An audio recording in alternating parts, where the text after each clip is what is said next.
Selamat malam. Ya, selamat malam. Apa kabar? Baik, baik. Apa kabar, Pak Bernard? Ya, luar biasa. Walaupun kondisi market seperti ini, tapi kita harus tetap kuat ya. Yang penting kita harus bisa mengatur bagaimana strategi kita berinvestasi ataupun trading di kala market volatile seperti ini. Karena sebetulnya minggu lalu saya udah peringatkan ya waktu saya pakai baju Betul. merah, tepat hari Selasa, bahwa kita sebaiknya melakukan trading cepat, disiplin Hmm, stop loss, kemudian saham-saham related to MACI dikurangin hmm. porsinya, dan ternyata Rapunya langsung kejadian ya ternyata, Iya, cuy. iya. Betul, betul. Dan pas banget Pak Bernard juga pakai bajunya warna merah tuh ya. Iya, Ya, ya, ya. Jadi ya ini ya teman-teman ya. Itu kan bisa nonton rekamannya ada di Instagram Sukor ya. Jadi kalian bisa betul. nonton tuh full penjelasan dari Pak Bernard bagaimana kita perlu memposisikan porto kita dengan baik di saat adanya volatilitas di market.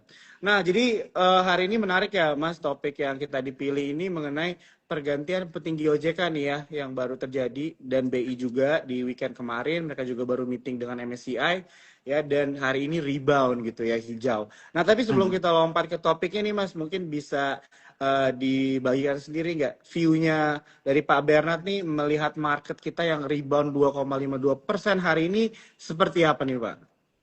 Oke, jika kita melihat secara teknikal ya, pada hari ini IHSG terpantul di area support yang cukup kuat yaitu di area Ya. 7.854. Dan area support kuat ini sudah teruji selama 2 kali. Ketika Hmm. kita mengalami crash hari Rabu di hari Kamis, kami Ya. sempat ke area 7.500, tapi kemudian mantul lagi di area support 7.854, kemudian Jumat rebound, kemudian kemarin turun lagi 1.7854, ada pantulan lagi, dan juga terjadi pada hari ini. Artinya apa? Selama 3 kali IHSG ini tertahan di area support kuat 7854. Hmm. Sehingga tentu saja area ini bisa diperhatikan sebagai area support psikologis. Dan jika Hmm. jebol, ada potensi 7854 ini bisa melaju ke area 7500. Lalu area resistennya mana yang perlu diperhatikan? Nah, lalu area resisten yang perlu kita perhatikan ada beberapa titik. Yakni di area pertama ada di kisaran area 8167. Itu yang perlu diperhatikan untuk area resisten selanjutnya. Dan kemudian ada gap di atas yang belum ditutup, yaitu di area 8875, itu juga gapnya cukup besar, itu juga bisa menjadi area resisten. Dan dalam jangka pendek hingga menengah mungkin area gap tersebut bisa ditutup. Nah, tetapi sebetulnya apa yang terjadi IHSG menjadi volatile seperti ini? Tentu saja teman-teman tahu ya bahwa hari Selasa setelah kita IG Live, terjadi pengumuman dari MSCI bahwa MSCI membekukan atau melakukan freeze terhadap konstituen baru saham-saham yang bisa masuk indeks MSCI Indonesia, dan kemudian memberikan peringatan kepada Indonesia jika tidak memperbaiki keterbukaan informasi kaitan mengenai free float yang ada di saham-saham konstituen IHSG, diancam atau diberi peringatan berpotensi untuk masuk ke frontier market, diturunkan di bulan Mei nanti. Nah, oleh karena itu menyebabkan kekacauan, kepanikan yang luar biasa, yang mana IHSG kita sempat menyentuh area 9.100, ada terkoreksi cukup dalam ya, Ya. hingga tersentuh area 7.400-7.500, mantul lagi ke area support kuat di area 7.855, di area 7854. Nah, sebagai seorang investor maupun trader mengamati kondisi market yang sangat volatile seperti ini, seperti saya sampaikan di acara sebelumnya yang mungkin teman-teman udah tonton, kita porsi kurangin untuk investasi atau trading. Jangan gunakan uang panas, gunakan uang Hmm. dingin. Porsinya berapa? Porsinya saya udah sampaikan di IG Live minggu lalu, 50% switching dulu deh ke Sukor Investable Fund. Isinya corporate bond, indikasi returnnya di kisaran area 5-6% per tahun, ada yield hariannya. Kemudian 50%-nya boleh di pasar saham, tetapi dengan strategi swing trading dan harus disiplin stop loss. Hmm. Karena uncertainty ini masih akan terus terjadi, walaupun kemarin sudah ada meeting dengan MSCI, yakni diwakili oleh OJK, Bursa Hmm. Efek, dan juga Dirgantara, tetapi kita baru melihat adanya action plan-nya dari Hmm. IDX, OJK, dan pemerintah mengenai bagaimana keterbukaan informasi kaitannya mengenai free float, mulai dari kepemilikan di atas 1% yang akan disampaikan, kemudian ada 27 kategori investor, dan lain sebagainya. Itu action plan-nya udah ada. Tetapi yang kita tunggu-tunggu adalah bagaimana eksekusi ke depannya. Nah, yang ini menjadi perhatian untuk para investor. Kemudian dari dalam negeri yang perlu kita perhatikan lagi adalah kaitannya mengenai rotasional ya. Saat ini Ya. mungkin ada rotasi bahwa sejak hari Jumat ketika rebound kemarin, saya juga udah sampaikan di podcast saya bareng Helen ya di Mm-mm. hari Jumat lalu bahwa ada potensi para investor baik itu institusi maupun retail akan melakukan rebalancing portofolio. Nah, rebalancingnya itu seperti apa? Rebalancingnya itu portonya potentially akan banyak switching ke sektor-sektor yang lebih defensif. Di situ saya sampaikan idealnya dari 50% cash yang kita miliki, 60 sampai 70% kita bisa masuk ke saham-saham blue Mm-mm. chips, Mm. terutama saham-saham BUMN. Mengapa? Karena Ya. Danantara juga disampaikan di berbagai media akan melakukan pembelian saham-saham yang most likely tentu saja saham-saham BUMN ya, karena kan Ya. Danantara kan merupakan holding dari perusahaan-perusahaan BUMN itu sendiri. Kemudian kalau untuk saham-saham alpha atau high beta ya kita sebutnya ya, Mm. yang kalau IHSG naik dia bisa naik kenceng, kalau turun ya bisa turun lebih dalam, itu porsinya kita kurangin mungkin sekitar 30-40%. Nah, di sini sekali lagi untuk saham-saham high beta, kita harus disiplin melakukan aktivitas taking profit dan juga stop loss. Karena kondisi uncertain di market Indonesia ini masih berpotensi terjadi. Lalu bagaimana dengan kondisi global? Nah, global dan regional juga nggak kalah menegangkan juga ya, bisa Ya. saya bilang. Walaupun Trump sudah memberi isyarat bahwa akan berpotensi ada perdamaian dengan Iran, tetapi tidak bisa dipungkiri bahwa geopolitik di Timur Tengah itu memegang peranan penting juga terhadap pergerakan indeks, salah satunya IHSG. Plus, Trump juga baru saja menominasikan ya calon Mm. ketua The Fed yang baru yaitu Kevin menggantikan Jerome Powell. Walaupun Kevin ini dianggap cukup bisa diterima di Wall Street, tetapi tentu saja setiap transisi itu menimbulkan banyak uncertainty. Dan uncertainty itu tidak disukai oleh para investor. Plus, waktu itu minggu lalu juga sempat good mengalami penurunan cukup dalam dari area 5.500 USD per troy ounce-nya sempat turun ke area 4.500. Sehingga menurut pandangan saya uncertainty baik dari global, regional maupun domestik ini masih berpotensi terjadi. Sehingga untuk beberapa saat ini, terutama di Q1, nanti bentar lagi juga ada puasa, lebaran, kemudian libur panjang. Strategi paling tepat adalah jangan gunakan leverage. Tadi saya sudah sampaikan 50% bisa ke saham, 50% ke core investable fund. Dan yang di saham ini mungkin lebih defensif. Sekitar 60-70% masuk ke sektor blue chips dan 34% mungkin bisa ke saham-saham high beta seperti saham-saham konglomerasi tetapi dengan disiplin stop loss dan atur trading plan masing-masing. Seperti itu. Oke, terima kasih Pak Bernard untuk penjelasannya ya teman-teman. Jadi satu ya reksadana itu bisa menjadi pilihan buat kita ya saat ini dan tentunya itu kalian bisa beli di aplikasinya Spot ya langsung ya. Jadi kalian bisa melakukan auto subs juga minimal 250 juta ya itu juga bisa dilakukan ya dan juga disiplin ya tadi ya Pak Bernard ya di saat-saat seperti sekarang. Jadi mungkin pertanyaannya Pak kayak kan kita sudah rebound ya 2,5 dan kayaknya setelah seminggu ini akhirnya bisa lihat lagi yang hijau-hijau gitu ya. Setelah satu minggu hampir satu mingguan lah ya market itu merah begitu kan dan kalau dari Pak Bera sendiri pertanyaannya mungkin mewakili teman-teman apakah dengan uncertainty yang ada saat ini akan terkoreksi lagi dalam Pak seperti kemarin atau tentunya masih akan ada koreksi ke depannya bisa terjadi tapi apakah akan sedalam seperti minggu lalu di tanggal 28 atau bagaimana menurut Pak Bernard? Oke, mungkin saya akan kasih time frame jangka pendek terlebih dahulu ya dari Ya. sisi teknikal. Nah, mungkin saya akan membahas dari sisi teknikal Jakarta Composite Index bahwa area support yang harus dijaga adalah support 1 di area 7854. Itu yang betul-betul harus dijaga. Dan area resisten yang perlu kita perhatikan ada resisten 1 dan juga resisten 2. Untuk IHSG saya juga udah sampaikan di channel IG Live saya ya. Ada resisten di kisaran 8167 dan 8338. Nah, area-area itu waspada area taking profit dan IHSG harus tertahan di area 7854. Jika tidak tertahan di 7854, apa yang berpotensi terjadi?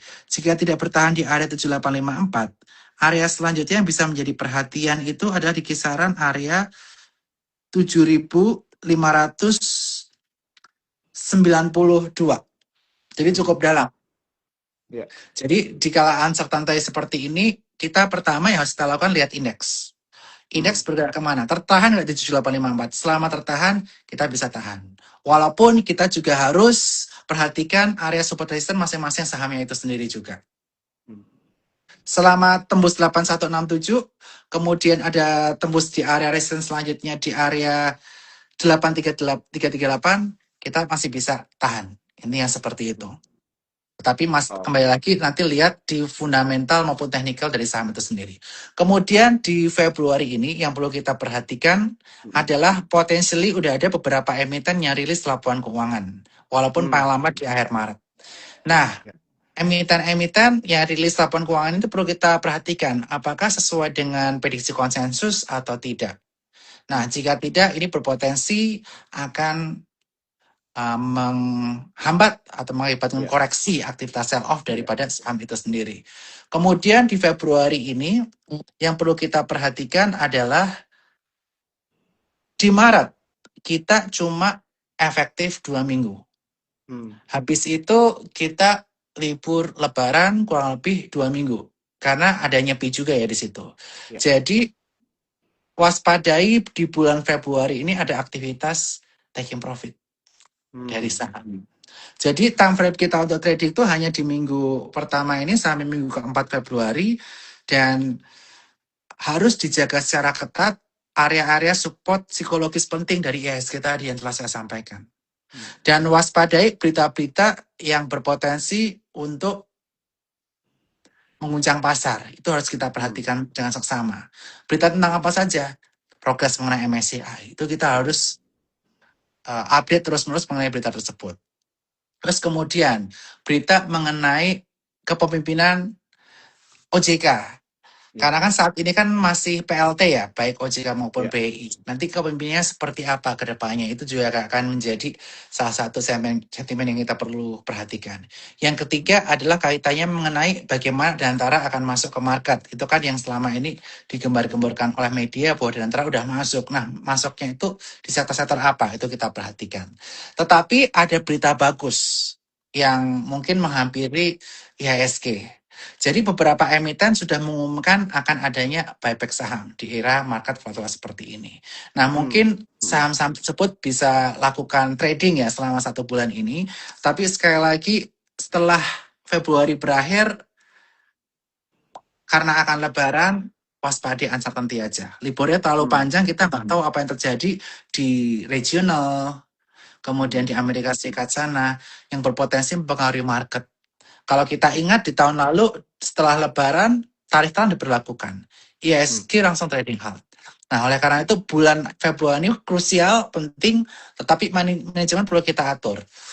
Siapkan cash, 50% tadi masuk ke investable fund, itu jaga-jaga kalau nanti something happen after Lebaran di akhir Maret atau April, kita masih punya cash lagi nih.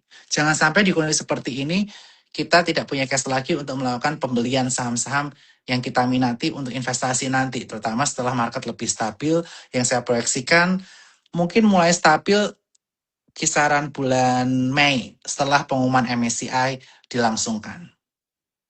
Oke, siap. Thank you banget Pak Bernard untuk insight-nya ya teman-teman. Jadi ini suatu hal yang perlu kita sangat perhatikan ya, di mana masih tetap ada volatility, uncertainty ya, dan Pak Bernard bilang 50% itu kita harus ready cash untuk bisa menangkap opportunity yang ada di market ya teman-teman ya. Money management itu part of trading juga ya, dan tentunya ini jangan sampai terlewat ya. Jadi selamat datang lagi sekali lagi buat teman-teman yang baru datang ya. Kayaknya tadi sini ada cerita juga, cerita Effendi, aku udah wave, halo Ci, itu ya. Dan buat kalian yang baru join, jangan khawatir, kalian bisa nonton penjelasan Pak Bernard dari awal nanti di Instagramnya Sokor Sekuritas. Nah, Pak Bernard, jadi di tahun ini gitu ya, atau mungkin dari mulai akhir tahun lalu tuh kan memang banyak retail baru ya Pak ya, karena ISG kita kan sempat all time high di 9.100. Nah gitu, dan tentunya kalau banyak orang baru mulai, banyak yang baru belajar juga gitu ya Pak Bernard ya. Dan hasil meeting Bay kemarin Pak yang saya dapat gitu ya, informasinya Pak Bernard juga pasti sudah tahu gitu ya mengenai transparansi Pak gitu ya. Yang awalnya cuma 5% tapi sekarang hingga sampai 1% ke atas Pak. Itu kira-kira dari Pak Bernard sendiri bisa dijelaskan nggak Pak? Maksudnya itu apa gitu buat teman-teman yang baru mulai trading nih, dapat berita dari 5 jadi 1%. Tapi apa tuh transparansi itu kenapa penting buat bursa kita saat ini di mata NCI? Oke, jadi transparansi maksudnya yang 5% 1%. Jadi sebelumnya kan yang kelihatan di publik itu kan 5% ke atas saja. Nanti akan dipecah lagi yang 1% ke atas juga akan kelihatan. Itu yang pertama. Kemudian yang kedua kaitan mengenai yang corporate. Kita kan nggak tahu di belakang corporate yang punya saham itu siapa. Ultimate beneficiary owner itu akan diperlihatkan. Jadi nanti akan ketahuan, bisa dipetakan siapa pemilik sesungguhnya dari PT atau corporate tersebut, kemudian bisa dihitung free float-nya berapa. Jadi free float yang beli di saham tersebut itu free float beneran, yang bisa diperhitungkan oleh perhitungan MSCI. Intinya seperti itu. Dan dengan ada keterbukaan ini, MSCI juga bisa menghitung likuiditas saham tersebut, layak atau tidak dimasukkan MSCI dari si turnover maupun dari si free float yang bisa diperjualbelikan oleh MSCI. Karena MSCI khawatir kalau sahamnya terlalu kecil free float-nya dengan arus dana MSCI yang masuknya cukup besar setiap rebalancing itu bisa berdampak terhadap fluktualitas harga saham yang tinggi di saham-saham tersebut. Intinya seperti itu, Jo. Oke, jadi ini teman-teman ya yang mungkin baca berita gitu ya dan mungkin tidak terlalu paham. Jadi ini adalah penjelasan singkat ya yang tentunya bisa membantu kita mengerti gitu ya apa yang terjadi di pasar saat ini. Sama saya juga sempat ada lihat berita tuh Pak ya, Pak Prabowo mendorong menaikkan limit untuk dana pensiun, asuransi dan sebagainya untuk masuk ke pasar modal tuh ya Pak Bernard ya. Kalau dari Betul. Pak Bernard melihat hal itu sebagai suatu hal yang positif kah atau negatif atau mungkin ada hal-hal yang perlu kita perhatikan, Mbak? Oke, jadi kaitannya mengenai alokasi dana ya yang tadi yang maksimal 8% ke pasar saham dari insurance, Dapen seperti BPJS Taspen ke 20% itu ada sesuatu yang perlu kita apresiasi. Tapi sekali lagi untuk insurance dan Dapen terutama yang dari pemerintah itu masuknya tuh ke saham mana? Masuknya pasti saham-saham IDX 30 atau LQ45 mentok. Dan porsinya naik dari 8% ke 20% maksimal itu nggak belinya langsung loh. Itu belinya cicil. Jadi artinya apa? Tidak bisa intervensi pasar, tapi intervensinya tidak akan secara langsung. Intinya seperti itu. Oke.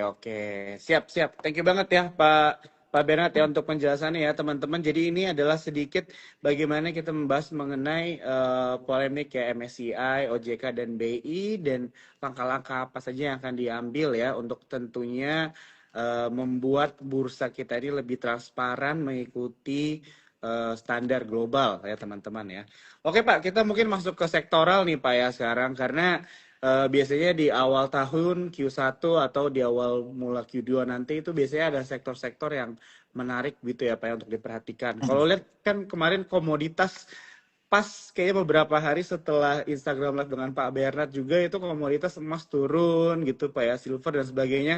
Sekarang kan sempat dibahas mengenai saham-saham defensif gitu ya, lebih bagus. Tapi kalau secara sektoral dari Pak Bernard sendiri, ada nggak Pak yang perlu bisa kita pantau nih Pak dengan keadaan global dan juga domestik sekarang ini? Oke, mungkin di IG Live saya minggu lalu dan juga di podcast saya sama Saset Cuan ya, yang belum nonton jangan lupa tonton. Saya udah bahas bahwa yang pertama porsi harus kita bagi antara saham yang blue chips dengan yang high beta atau yang alpha stock. 60-70% dibanding 30-40%. Nah, yang saham blue chip ini apa? Sebagian defensif. Kita bisa ambil perbankan. Dan seperti diberitakan, Danantara akan masuk, kemudian perusahaan-perusahaan insurance, dana pensiun yang under negara juga akan masuk ke capital market pelan-pelan. Artinya apa? Kemungkinan besar saham yang akan didorong untuk masuk ke portofolio mereka tentu saja adalah saham-saham BUMN. Nah, oleh karena itu saham-saham BUMN seperti BBRI, BMRI maupun BBNI ini bisa menjadi perhatian. Dan yang paling murah valuasi ya, kalau menurut pandangan saya yang menjadi topik untuk di saham perbankan adalah BBRI maupun BMRI. Itu dua yang bisa diperhatikan.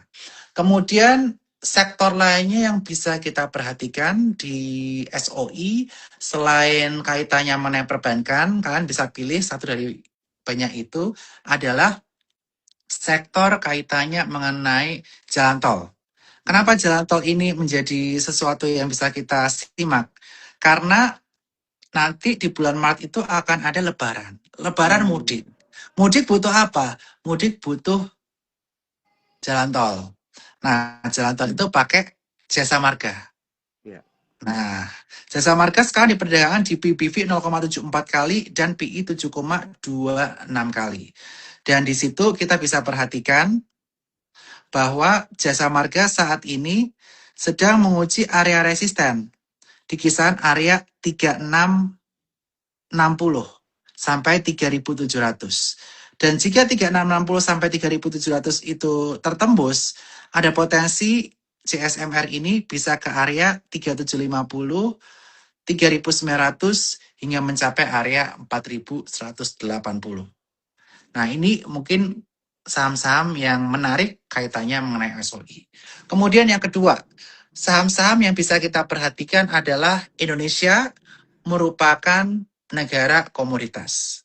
Penghasil devisa kita terbesar adalah komoditas.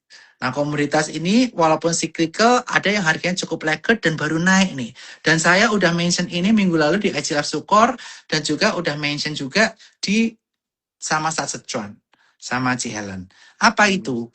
Batubara yang saat ini valuasi cukup murah dan tahun ini akan bagi dividen adalah potentially AADI. AADI sekarang diperdagangkan di PBV 1,12 kali dan PI 4,97. Valuasi murah banget. Dan AADI ini area support yang bisa diperhatikan, waktu itu saya juga sudah sampaikan juga, di kisaran area 7.700 sampai 7.750. Ini area support. Nah, area resisten yang bisa diperhatikan adalah area 8625 sampai area kisaran 8.900. Itu resisten 1, resisten 2. Dan seperti saya sampaikan tadi, kita window untuk trading nggak akan panjang sampai lebaran. Jadi Februari awal sampai Februari akhir nanti ini atur money management. Mau invest, ada yang untuk trading, sesuai dengan trading style masing-masing. Kemudian yang untuk sektor high beta, di kaitannya mengenai sektor coal ini, ada RMK Energy. Ini high beta, dan tahun ini diproyeksikan net profit akan ada di angka 800 miliar. Dari sebelumnya 200 miliar atau naik 4 kali. Jika kita hitung dengan net profit di tahun 2026, PI RMKI ini bisa di angka PI 30 kali.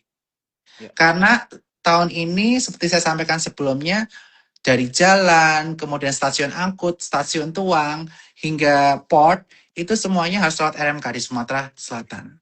Dan ada target peningkatan pengangkutan dari 8 juta menjadi 12 juta ton setahunnya. Sehingga seperti saya sampaikan di IJLF bareng Ci Helen kemarin, di YouTube-nya dia, area 4.000 sampai 5.000 ini bisa menjadi area akumulasi. Dengan area resisten di kisaran area 6.100 untuk saat ini. 6.100. Nah, tadi saya udah bahas sektor BUMN. Kemudian di komoditas, ada yang fundamental, ada yang high beta. Kemudian saya akan bahas sektor defensif. Defensif yang harus dimiliki tentu saja telekomunikasi. Tetapi tentu saja dengan kondisi market seperti ini, telekomunikasi yang paling safe adalah kita lihat dari yang book value-nya salah satunya yang paling murah. Tetapi ada turnaround story. Ini bisa diperhatikan. Kenapa ada turnaround story? Karena company ini di tahun 2025 itu baru merger sama Smartfren. Smartfren sama Axiata merger. Memang itu mengakibatkan adanya penurunan net profit di Q2, Q3. Tapi kita proyeksikan di tahun 2026 ini sudah bisa mendulang laba dari hasil merger antara XL Axiata dan Smartfren ini. Dan XL ini juga kemarin sempat mengalami goncangan cukup dalam ketika ada market crash dari kisaran 4344 ke area 31. Nah, ini malah menjadi area menarik untuk akumulasi nih untuk Excel. Excel ini bisa perhatikan di area support itu kisaran 3000. Nah, 3000 kemudian ini nanti akan ada gap, ada resisten di kisaran 3400 dan gap di kisaran area 3800. Nah, ini bisa menjadi sektor defensif yang cukup menarik. Tadi udah bahas bank ya, ada bank, kemudian ada komoditas yang defensif, ada yang high beta, kemudian ada telekomunikasi. Kemudian yang bisa kita perhatikan lagi, menurut pandangan saya adalah sektor-sektor konglomerat yang bisa menjadi high beta juga, yang di porsi 30-40% lainnya. Apa yang bisa diperhatikan? Yang bisa diperhatikan di sini ada beberapa emiten yang udah anjlok dalam banget dari puncaknya. Dan Indonesia ini sektor energi, ketahanan energi akan menjadi fokus kita juga. Nah, Raja ini termasuk salah satu saham Konglo yang udah turun dalam. Dari 8.400, puncaknya 8.400, sekarang 4.010. Udah turun lebih dari 50%. Dan market cap-nya cukup kecil di area 16,95 T dibanding konglo-konglo lainnya, sehingga menurut pandangan saya upside-nya ini masih cukup menarik. Lalu support untuk Raja ada di berapa? Support untuk Raja saat ini bisa diperhatikan di area 3.800 dengan area resisten di kisaran area 46 hingga gap ada di kisaran area 5.150. Tetapi untuk saham yang high beta, tadi saya sudah sebutkan beberapa yang high beta, ini perlu disiplin untuk stop loss. Karena Januari sampai akhir Februari, ini cuma range trading kita, dan saya masih prediksi akan volatile sampai MSCI di bulan Mei, sehingga atur trading plan masing-masing. Disiplin penting di kondisi sekarang. Saya ingetin berkali-kali bukan kenapa, karena takut teman-teman tergerus terus kalau nggak disiplin. Dan kalau untuk saham-saham Konglo ini waspadai, banyak yang kena margin call jadi ARP nggak bisa keluar. Makanya porsinya kita kecilin, karena kita udah belajar dari pengalaman di minggu lalu di hari Rabu dan Kamis. Kemudian selanjutnya bisa perhatiin Ratu ini juga udah anjok cukup dalam ya. Ratu anjok cukup dalam dari 12.000 lebih, tinggal 5.000, turunnya juga udah lebih dari 50%. Area support yang bisa diperhatikan untuk Ratu di kisaran area 4.725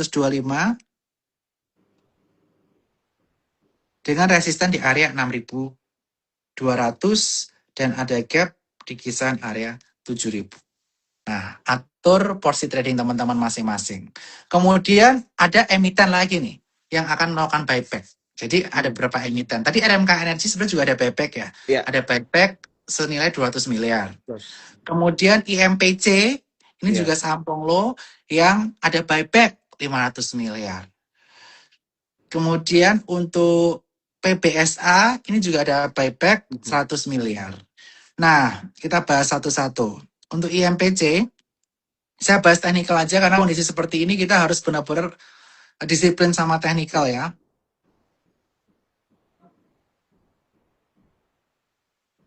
Untuk IMPC, Impact Pratama, dia tertahan di area psikologis di angka 2000. Jaga area stop loss jika turun di bawah 1900. Ada beberapa resisten di kisaran area 2450 dan 2700. Ini menurut pandangan saya, sentimen buyback ini bisa menjadi bumbu untuk Hmm. IMPC atau sentimen untuk IMPC ke depannya. Ini bisa menjadi perhatian kita. Lalu kemudian PPSA, tapi perhatikan PPSA ini likuiditasnya kurang ya dibandingkan IMPC. Mhm. Jadi yang bisa masuk hanyalah yang size-nya kecil-kecil di bawah 1 juta, mungkin itu baru bisa masuk ya di PPSA. PPSA ini tertahan di MA 100-nya juga dengan area resisten yang bisa diperhatikan di kisaran 1820, lalu ada gap di 2000. Waspadai area stop loss jika turun di kisaran area 1300. Itu yang menjadi watchlist saya 1 bulan ini. Tapi 1 bulan ini sampai bulan Mei tentu saja masih banyak uncertainty ya. Jadi Ya. sekali lagi harus disiplin, porsinya kurangin, jangan pakai leverage karena itu akan mengakibatkan kita stres sendiri. Oke, siap. Thank you Pak untuk beberapa saham yang bisa kita pantau ya teman-teman ya. Tetap Dior juga ya, Pak Bernard ya pasti ya setuju dan sesuaikan porsi ya seperti yang Pak Bernard tadi sudah mention ya karena memang market sekarang yang sudah diulang-ulang disebutkan masih tetap ada volatility ya. Jadi kemarin minggu lalu juga Pak Bernard mention ya mengenai prefer beli saham yang laggard dan juga yang buy on support ya instead of buy Betul, on breakout ya Pak ya. betul banget. Untuk memitigasi resiko ya teman-teman ya karena by statistik lebih bagus beli buy on support daripada breakout ya teman-teman ya apalagi dengan keadaan market sekarang. Ya, Oke. ini ya, Heeh. aku tambahin ya Hmm. Joy ya. Boleh boleh Mungkin Pak. kondisi market kita kan sekarang kan lagi volatile, uncertainty tinggi, nggak cuma dari domestik sampai Mei, ada global ketidakpastian dari Amerika sana tentang ketua The Fed, tentang Iran, geopolitik, harga emas juga fluktuatif. Biasanya akan ada terjadi banyak false breakout Hmm. kalau kondisi seperti ini. That's Hmm. why I prefer buy on weakness dengan kedisiplinan. Nah, tetapi kalau memang teman-teman ada strong conviction ke depannya untuk emiten-emiten tersebut, sebagai contoh perbankan nanti di bulan April, Mei, lumayan bagi dividennya, mau hold aja, nggak masalah. Hmm. Kemudian misalnya di tahun ini ada rumor akan adanya IPO, misalnya anak usahanya emiten tertentu. Terus, Hmm. aku percaya nih, dia bakal IPO nih, karena biasanya kalau anak usaha IPO, induknya akan ngeret. Itu Hmm. berdasarkan historical. Jadi nggak apa-apa, aku punya conviction. Tetapi untuk saham-saham yang memang untuk trading, teman-teman harus batasi. Dan juga kalau untuk saham-saham strong conviction, kalau menurut saya, kalau convictionnya masih 50-50, ya tetap harus ada trading plan. Hmm. Momen saat inilah menjadi momen untuk kita melakukan rebalancing portfolio sebenarnya, Jo. Hmm. Benar-benar portofolio kita kemarin yang udah sempat profit terus kebakaran, ya udah kita rebalancing dulu lah. Hmm. Karena di saat kondisi seperti ini, risk cash, stay defensive itu adalah yang paling bagus sih. Daripada Hmm. modal kita makin tergerus. Pilih sektor-sektor yang saham-saham fundamental yang Hmm. bagus sebagai mayoritas portofolio kita 60-70%.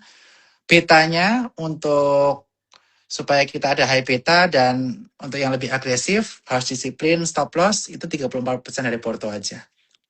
Hmm. Ya, ya, ya. Oke, ini poin-poin penting ya yang perlu teman-teman yang nonton malam hari ini mungkin bisa pahami ya. Kadang-kadang hal-hal ini mungkin kita suka terlewat gitu ya. Bagaimana pentingnya untuk menjaga risiko karena profit itu tidak tahu ya Pak ya. Kita bisa sampai ke berapa yang bisa kita kontrol itu hanya risiko ya teman-teman ya. Jadi kencangkan sabuk pengaman kalian ya especially di momen-momen atau saat di fase market seperti sekarang ini. Mm-mm. Oke, iya. Kita sambil ambil satu dua pertanyaan boleh nggak Pak dari Boleh, boleh, boleh. teman-teman yang Silahkan. nonton? Ini ada pertanyaan dari Agung Wahyu, Pak. Dia nanya mengenai MTEK, Pak. Kalau MTEK dari secara teknikalnya gimana nih, Pak? Atau mungkin ada insight dari Pak Bernard melihat saham MTEK untuk sekarang nih, saya pin ya. Mungkin Agung saya Wahyu akan 20. bahas mengenai fundamentalnya dulu ya. Boleh, Sebenarnya boleh, MTEK Pak. ini secara fundamental dia diperdagangkan di PI 6 kali ya. Valuasi Hmm, sebenarnya cukup murah dengan PBV 1,37 kali di harga hmm, 875. Tetapi secara teknikal dia itu jebol di area 1000. hmm, Dan waktu itu kita bisa lihat MTEK itu terdorong naik karena adanya sentimen IPO-nya anak usaha Superbank. ya. Nah, sentimen ini kan udah nggak ada nih, Superbank nggak IPO. Hmm, Nanti biasanya kalau saham-saham konglomerasi seperti ini, dia akan naik lagi ketika ada sentimen corporate action baru. hmm, hmm, Contohnya apa? Seperti dirumorkan berbagai media, video akan IPO. Nanti mungkin hmm, dia akan bergerak lagi ketika video IPO. Kapan? Saya nggak tahu. Itu kan yang lebih tahu dari sisi emitennya maupun hmm, dari sisi regulator. Nah, ya, itu ya. biasanya. Dan juga sentimen yang ditunggu lagi adalah laporan keuangan full year 2025 Hmm, kemarin. Secara riset, potentially karena adanya IPO Superbank di bulan Desember, berpotensi akan menghasilkan net profit, unrealized profit cukup tinggi di Q4. hmm, Karena adanya kenaikan harga Superbank dari harga ya. IPO. Tetapi tentu saja ini akan bisa menghasilkan PI yang mungkin bisa lebih rendah dari harga sekarang. Hmm, Lebih harga 6. Apalagi MTEK ini baru masuk IDX 30 ya. Jadi ya. akan banyak fan-fan bisa lihat dia. Karena sebelumnya dia hanya LQ45. Tetapi kalau teman-teman udah ada di dalam, perhatiin area support selanjutnya, yang mana dia ini jangan sampai terjebol area 780. Kemarin 1000 Hmm, udah jebol. 1000 udah hmm, jebol, harusnya tanda bahaya. Kita rebalancing portofolio waktu itu. Tapi kalau nggak hmm. sempat, kita jaga lagi 780. Ya, ya. Oke, Gitu. siap. Thank you Pak Bernard yang untuk bertanya MTEK sudah dijawab ya. Jadi jaga titik-titik supportnya ya tadi 1000 kalau masih pegang dan di bawah 1780 ya tadi Pak ya Hmm, untuk hmm. supportnya ya teman-teman ya. Walaupun secara fundamental itu murah ya Pak ya. Bagus, oke. Kita lanjut lagi nih Pak. Pertanyaan banyak orang nih ya. Yang mungkin sebenarnya Pak Bernard tadi sudah menjawab ya teman-teman ya mengenai saham Konglo dan juga yang mau masuk MSCI. Nah ini Pak dari Agi Wibianto. Bumi Dewa Pak melihat dengan market sekarang rebound mungkin ya, jadi ada secerca harapan mungkin di mata retail. Apakah time to buy dan bisa rebound kencang seperti kemarin balik Nah, all time high? Gimana nih Pak? Tolong saya jelasin dibantu. lagi ya. Ya. Saham-saham Konglo, terutama yang dia tadi yang berencana masuk MSCI, berpotensi masuk MSCI tapi sulit karena Februari freeze. Ini saham-saham high beta. Hmm. Saham-saham high beta tadi saya sampaikan, porsinya kurangin, disiplin stop loss. Hmm. Kenapa? Karena berpotensi kalau ARB mentok. Kalau mentok berarti kan area stop loss itu jauh di bawah kita. Jadi Hmm. porsinya kurangi. Hmm. Dan diversifikasi konglo-konglonya. Hmm. Bumi Dewa apakah potensi rebound? Rebound bisa kencang. Tapi kalau yang Hmm. rebound kencang, biasanya turunnya juga bisa kencang. Nah, itu hukum alam. Hmm. Ya, Seperti ya. itu. Jadi atur porsi aja. Ya, ya, ya. Oh, ini bagus ya. Jadi hukum alamnya teman-teman ya, ini sesuatu yang kita perlu pahami ya, yang bisa naik tinggi itu juga bisa turunnya cepat juga ya. Jadi sesuaikan dengan resiko kita masing-masing ya, karena kita yang nonton malam hari ini mungkin memiliki risk profile yang berbeda-beda, tujuan keuangan yang berbeda-beda dan juga kondisi keuangan yang berbeda-beda ya. Oke, ini ada pertanyaan lagi Pak. Oh ini menarik nih ya, seputar Apa? RMKE dan RMKO, Pak. Nah, Nah, ini ada yang oh, nanya nih. kalau saya selama ini saya nggak pernah bahas mengenai RMKO ya, teman-teman ya. Jadi Hmm, untuk RMKO, saya lihat masih belum menarik. ya. Kenapa belum menarik untuk RMKO? Karena ini beda sama RMKE. Kalau Hmm, RMKE itu kan infrastruktur, hmm, end-to-end infrastructure untuk coal distribution. Dari hmm, konsesi, masuk ke jalan mereka, masuk stasiun angkut, stasiun tuang, kemudian sampai port, mereka dapat kayak jalan tol, masuk tol, dapat duit.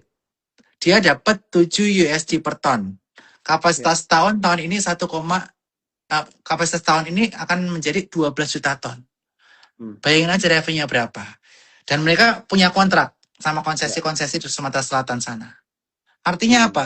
Recurring income-nya terjaga. Hmm. Kalau RMKO itu kontraktor. Hmm. Kontraktor itu project based, on off. Jadi saya sebenarnya kurang suka sama perusahaan kontraktor. Karena dia Hmm. tuh biasanya kontraknya pendek-pendek. Kalau RMKI itu dia infrastructure, end to end. Makanya dari sisi manajemen, saya udah ngobrol juga sama Pak Vincent dan grup, bisa menargetkan angka 800 miliar rupiah net profit. Kalau dengan PI sekarang itu di PI 30 kali di tahun 2026, ini cukup menarik sekali. Dengan Hmm. potensi growth yang luar biasa hingga tahun 2030 untuk RMKI. Kalau RMKO, saya tidak bisa berkomentar karena saya nggak Hmm. cover juga. Gitu. Oke, siap. Udah dijawab ya. Ini detail banget ya. Dan Pak Berat suka ini ya menjawab pertanyaan karena minggu lalu juga ada pertanyaan mengenai RMKE ya teman-teman ya dan RMKO. Jadi harapan ini bisa membantu teman-teman untuk memahami ya karena memang mirip dan satu satu grup juga ya Pak Bernard ya. Namanya sama jadi mungkin keputar-putar nih ya kalau misalnya buat beberapa Ya, teman-teman ya. Oke, sebenarnya mereka itu sister company. Jadi di sister atas itu ada company ya. RMK Investama. RMK Hmm. Investama yang di kiri itu perusahaan yang end-to-end coal infrastructure player. Itu di RMK. Terus Ya. ada yang kontraktor, itu ada di RMKO.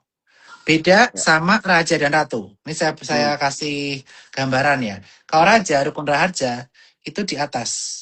Ratu di bawahnya. Hmm. Ratu atau Raharja dan Cepu itu dimiliki kurang lebih 70% oleh Raja kepemilikannya. Hmm. Jadi mereka terkoneksi secara langsung. Kalau Hmm. RMKO sama RMKE, mereka sister. Jadi sebetulnya tidak terkoneksi secara langsung. Hanya holdingnya yang sama, seperti itu. Oke, menarik ya. Ini ya, teman-teman ya. The more we know nih ya Mm-mm. dari diskusi kita malam hari ini sama Pak Bernard. Oke, ini ada pertanyaan Pak dari Cana FMI ya. Izin tanya update view WiFi gimana Pak? Thank you so much. Oke, WiFi waktu itu anjlok karena laporan keuangan Q3 tidak sesuai ekspektasi karena ada biaya bunga yang cukup tinggi ya, Hmm. sehingga menggerus net profit dari perusahaan itu sendiri. Dan kalau kaitan mengenai WiFi, internet, tentu saja internet ini akan dibutuhkan. Apalagi ini internet yang akan menuju ke pelosok-pelosok, harganya cuma Ya. 100.000, dapat Ya. berapa Mbps, itu luar biasa banget nih. Hmm. Dan akan tetapi sayangnya sekarang itu sedang ada switching atau rebalancing sehingga memang company-company atau investor-investor lebih melirik perusahaan yang berfundamental daripada di perusahaan-perusahaan yang Hmm. memang valuasinya belum di situ. Ya. Buying power-nya belum kencang saya lihat. Hmm. Walaupun bumi udah naik 10%, Dewa 10%, tapi buying power-nya belum sekuat waktu crash. Hmm. Jadi WiFi ini sebenarnya dari sisi technical dia udah di dekat area support. Supportnya itu di kisaran area 2180. Jaga Hmm. aja jangan sampai jebol di bawah area 1950. Hmm. Itu area support selanjutnya lagi. Kapan Ya. naiknya? Karena kalau buying power-nya masih belum kencang seperti saat ini, masih butuh waktu. Kita tunggu aja bagaimana WiFi ini mengeksekusi proyeknya kaitannya mengenai internet murah ini. Dan bagaimana usaha dia untuk menurunkan cost of fund-nya. Ini yang Hmm. ditunggu-tunggu. Supaya angka net profit-nya itu bisa tercermin di laporan keuangannya. Begitu ya, Oke. Canafmi ya. Oke, siap. Thank you banget Pak Bernard. Dan aku mau ini ya, teman-teman remind sedikit juga bahwa di aplikasi Spot kalian bisa download, baca ya atau tarik research report ya. Karena WiFi ini ada research reportnya dari sekuritas. Kalian bisa cek di aplikasi Spot ya. Oke, kita lanjut lagi ya Pak Bernard ya. Kita Ya, tinggal 10 menit lagi nih ya. Kita coba mungkin 2-3 pertanyaan lagi. Ini ada pertanyaan nih Pak. Pas banget tadi Pak Bernard ada mention mengenai mendekati bulan puasa ya. Hmm. biasanya jalan tol tadi Jasa Marga itu menjadi menarik. Tapi ini ada pertanyaan juga Pak mengenai sektor transportasi nih Pak. Kalau dari Pak Berat ada tanggapan nggak mengenai sektor transportasi saat ini? Nah, wah ini pas banget nih. Jadi aku baru ngeliat nih, beberapa Hmm. hari terakhir ini harga batu bara mengalami peningkatan ya. Hmm. Dan tentu saja batu bara ini perlu adanya pengangkutan. Hmm. Pengangkutan untuk batu baranya itu sendiri. Nah, ini mungkin sektor pengangkutan batu bara, tongkang, kemudian truknya, selain Hmm. RMKE juga bisa Iya. dilirik. Selain RMKE ada apa lagi sih di sektor-sektor ini? Mungkin teman-teman bisa cek untuk pengangkutan batu bara. Ini saya sambil lihat RTI saya ya, bentar.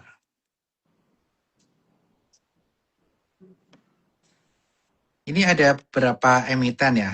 Hmm. Ada TPMA, itu juga valuasinya cukup murah, walaupun turnover-nya masih tipis sekali ya di situ ya. Ya. Uh, jadi nggak bisa masuk banyak-banyak. Kemudian transportasi yang cukup menarik lagi, kalau teman-teman tertarik dengan dividen, sebenarnya ada di Bluebird. Hmm. Bluebird ini mungkin kita bisa cek historically-nya ya. Hmm. Dividen payout ratio-nya itu di angka 50%. Kemudian net profit Bluebird ini EPS-nya disetahunkan di angka 257. Kalau 50% berarti kurang lebih dividen yang dibagikan tuh di kisaran 130. Hmm. Oke, 130 dengan harga sekarang kurang lebih dividen yield-nya di angka 7%. Jadi Hmm. Bluebird ini murah banget, BIRD. Jadi untuk teman-teman pencari dividen ini bagus. Dan transportasi Bluebird ini masih terus kokoh ya laporan Hmm. keuangannya. Walau ada Gojek, ada Grab, dia masih kokoh untuk solid. Jadi kalau untuk income investing, Bluebird sih layak untuk diperhatikan. Oke, siap. Thank you Pak Bernard untuk insight-nya ya dari Bluebird dan juga tadi beberapa view mengenai saham-saham emiten-emiten tongkang atau transportasi batu bara yang bisa teman-teman perhatikan ya. Jadi ini bantu mengerucutkan kalian juga untuk melakukan seleksi saham-saham yang kira-kira memiliki potensi ke depannya. Oke, kita lanjut lagi Pak. Ini ada pertanyaan. Tadi aku lihat nih bagus ya. Dia baru pertanyaannya mengenai ini Pak. Jadi dia bertanya mengenai kira-kira IHSG itu mulai stabil kapan tuh Pak? Soalnya Hmm, tadi Pak Berat ada sempat mention ya mungkin sampai bulan Mei dan sebagainya. Tapi kalau dari Pak Berat mungkin buat teman-teman yang baru join juga bisa diceritakan sedikit lagi nggak Pak kira-kira? Mungkin karena kalau oke. kita kan seminggu ini penuh ada kepanikan lah ya Pak di market. Ya. Jadi mungkin this is the right time Pak untuk Bapak bisa memberikan lah insight-nya. Oke, mungkin saya ke kesimpulan ya yang mungkin yang Iya. baru datang. Hmm. Tadi aku udah sampaikan bahwa IHSG ini berpotensi sangat berfluktuasi dari Ya. bulan Februari ini seperti dari sejak IJLF yang baju merah Hmm. kemarin itu sampai Hmm. bulan Mei nanti pengumuman MSCI. Karena Hmm. masih ada uncertainty bahwa Indonesia ini bisa menambah konstituen baru, menambah jumlah apa namanya jumlah dari MSCI-nya bisa Hmm. nambah atau enggak, weightingnya itu baru Hmm. bulan Mei. Hmm. Sampai bulan Mei, uncertainty masih tinggi. Apalagi di market global, kaitannya mengenai pergantian kepala The Fed, kemudian geopolitik, harga emas juga fluktuatif. Jadi menurut pandangan saya Februari sampai Mei ini sangat fluktuasi. Hmm. Makanya tadi saya sampaikan, ya udahlah, kita sekarang 50% cash dulu, 50% masuk reksadana super investable fund. Kita mainnya banyak yang defensif, 60%, 70% di sektor yang blue chips atau yang fundamental oke, 34% yang high beta, yang high risk, high reward. Hmm. Itu yang ingin Hmm. saya sampaikan.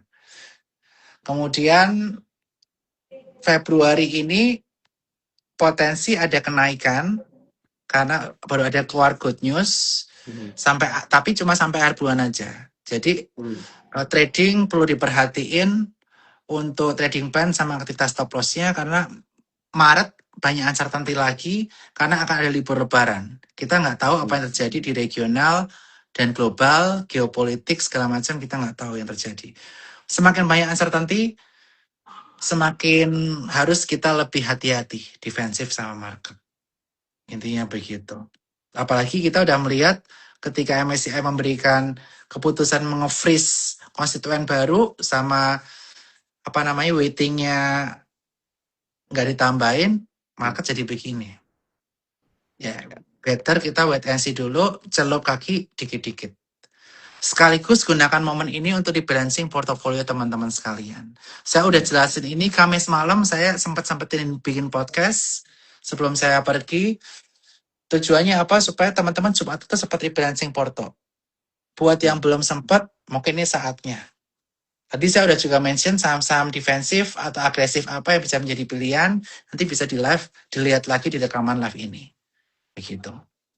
Oke, mungkin Pak buat teman-teman yang baru mulai investasi mungkin ada beberapa bahasa-bahasa pasar modal yang mungkin belum terlalu familiar. Kalau rebalancing portofolio itu maksudnya gimana ya Pak Bernard ya? Rebalancing portofolio ya kita mulai atur lagi portofolio-portofolio kita yang kemarin yang belum sempat dibersih-bersihin atau mau take profit dulu, sell on strength ya. Jadi waktu IHSG naik itu saatnya sell on strength. Kita sell on strength, portofolio-portofolio kita yang nyangkut segala macam, udah kita jual dulu deh. Kita atur dari nol lagi, sektor-sektor yang udah saya sebutkan tadi. Oke, nah dan buat teman-teman yang mungkin kelewatan jangan khawatir ya karena Instagram Live ini akan diupload di Instagramnya Sukor Sekuritas. Jadi kalian bisa nonton dari awal. Tadi Pak Bernard ada memberikan view-nya ya mengenai MSCI, mengenai direksi yang baru ya di BI dan juga OJK dan juga tadi ada saham-saham yang dibahas yang bisa kita perhatikan. Tapi tentunya tetap disiplin ya teman-teman ya dengan trading plan dan money management kita.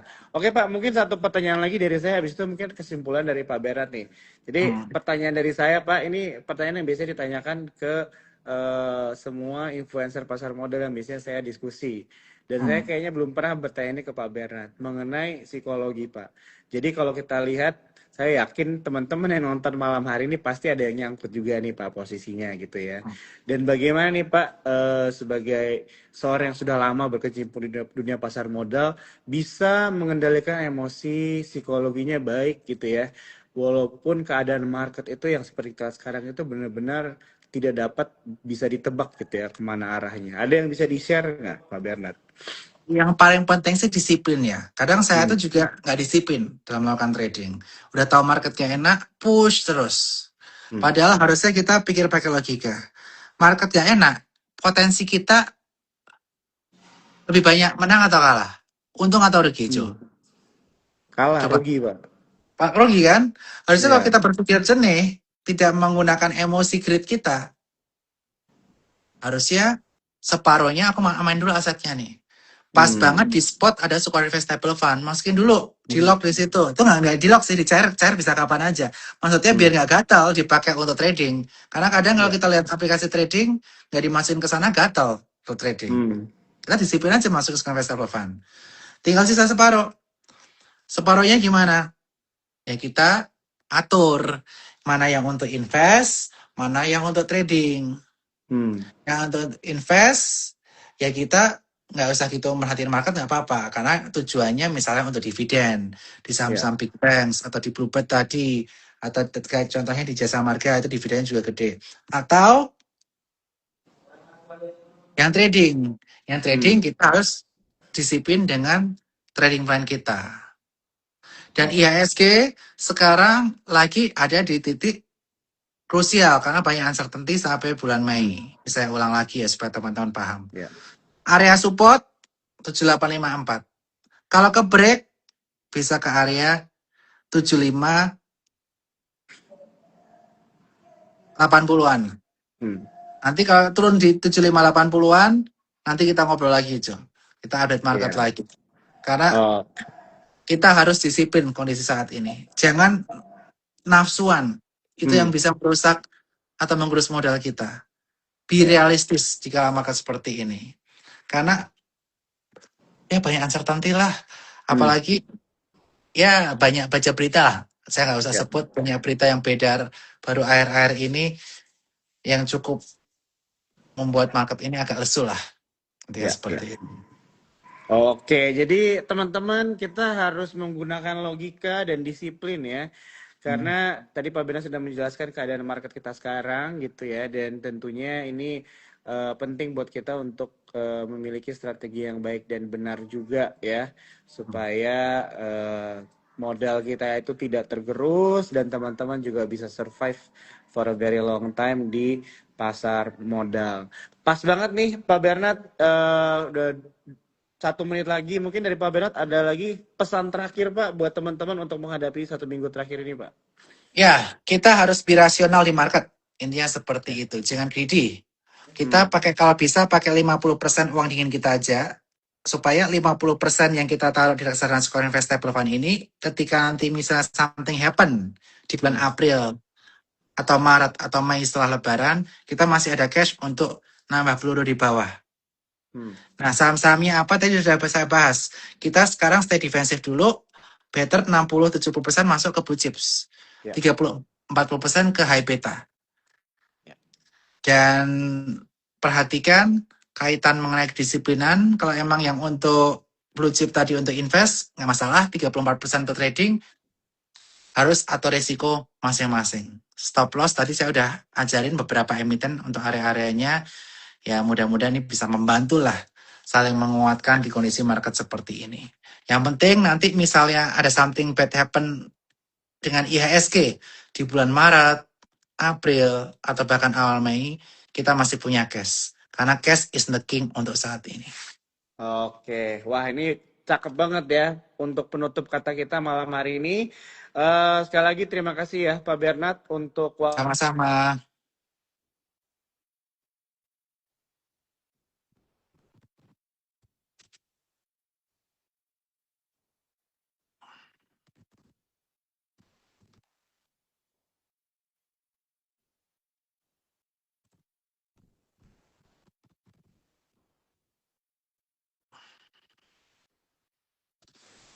Makasih, Jo.